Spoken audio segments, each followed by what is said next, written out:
The 2025 Game Awards have come and gone, and honestly, for the most part, it was a genuinely entertaining affair. There were some highs, a few lows here and there, but overall, it delivered exactly what most gamers tune in to see.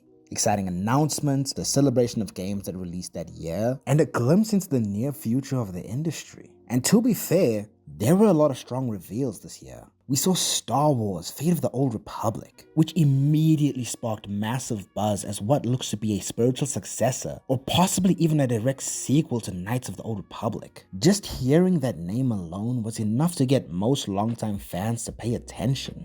Larian Studios, fresh off the monumental success of Baldur's Gate 3, reminded everyone that they're not slowing down anytime soon with the reveal of a new Divinity title. Most people are already calling it Divinity Original Sins 3, and for good reason. After proving themselves as one of the most respected studios in the industry right now, all eyes are now firmly on Larian. Expectations for this title are sky high, and in all honesty, they've earned that trust. We also got a lot more footage of Resident Evil Requiem, along with the official confirmation that an older Leon S. Kennedy is finally returning to the franchise. Fans are understandably excited, especially considering the Resident Evil franchise has been on an absolute tear lately, just delivering hit after hit. A lot of people are hoping for yet another slam dunk, and given Capcom's recent track record, that optimism feels justified. Then there was Tomb Raider. Not one, but two new Tomb Raider games. That's what I'm talking about. This shit means something to me, man. And yes, boys, we are officially back. This looks like a full return to form for a franchise that has been a staple of gaming since the PS1 era, with this new entry seemingly leaning back into what made Tomb Raider iconic in the first place. It genuinely feels like a homecoming for the Tomb Raider series, and personally, you love to see it. We even got smaller fun reveals like the new LEGO Batman game. Now, LEGO games aren't really my thing, but clearly there's a huge audience for them, and for those fans, this was a nice bonus. But for me personally, the real MVP of the night was a game called Bradley the Badger. It looks like a classic 3D platformer with a satirical edge, parodying different gaming worlds such as Badgerborn, which is obviously a completely serious and totally real hint that Bloodborne 2 is coming out in 2026. I am not at all coping. Not at all. Jokes aside, Bradley the Badger looks like a love letter to classic 3D platformers. Colorful, charming, self-aware, and actually fun. It feels like one of those games that knows exactly what it wants to be, and honestly, it's right up my alley. I genuinely think there's something special there, and I can't wait to get my hands on this as soon as possible. And I haven't even mentioned everything, but for the most part, I think I've made my point. The 2025 Game Awards were stacked. The future of gaming looks exciting, with many of these future titles looking to steal the show when they release, which makes what happened next all the more baffling.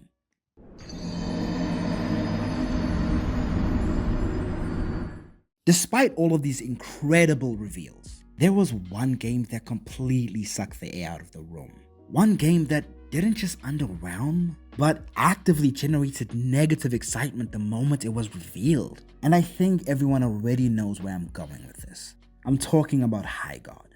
This game didn't just stumble out of the gate. It tripped, fell, and somehow managed to faceplant before it even launched. And it really didn't help that Jeff Keighley hyped this up as something truly special. This was framed as a must-see reveal, something no gamer could afford to ignore. And to make matters worse, it was the final reveal of the entire show. So naturally, expectations were quite high. But what we got instead was, in a word, disappointing. Disappointed!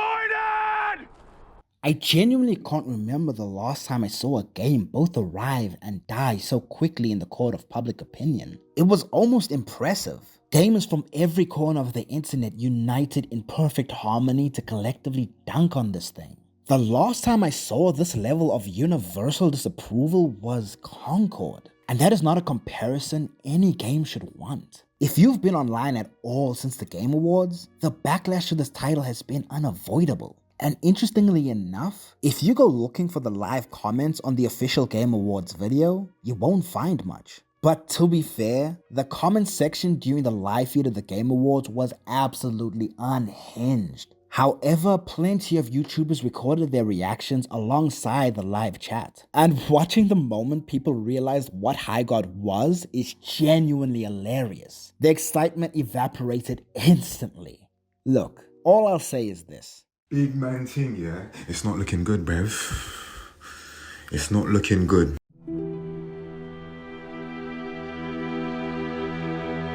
So why does Highguard inspire such immediate negativity? From my perspective, the reasons are painfully obvious. Number one, it looks dull. First impressions matter more than anything in gaming, and Highguard completely fumbled this. Visually, the game is bland. The art style is uninspired, safe, and frankly boring. There's nothing about this title that grabs your attention, or even makes you curious to see more. When a game fails to visually engage players, most gamers just tune it out. They mentally shelve it, pretend it doesn't exist, and move on. And that's exactly what happened here. Number two, the hero shooter genre is exhausted. Highguard enters an already oversaturated genre. Hero shooters are everywhere, and competition is brutal. This game has to stand alongside the likes of Overwatch 2, Valorant, Apex Legends, Marvel Rivals, and the finals. So the obvious question becomes, what does Highguard do differently? And the unfortunate answer appears to be nothing. It looks like another by-the-numbers hero shooter with no unique hook, no standout identity, and no compelling reason for players to abandon games they're already invested in. Number 3. It just doesn't look fun. This is the most important point of all. Highguard simply doesn't look fun to play. People often argue that we should give every game a chance before judging it, but I don't subscribe to that idea. Humans are pattern recognition machines. We've played enough games to know what looks engaging and what doesn't. This isn't arrogance, it's experience. A game's first job is to impress the player. If it fails to do even that, the fault lies with the game, not the audience. Your eyes are a valuable tool. If what you're seeing doesn't excite you, you're under no obligation to pretend otherwise.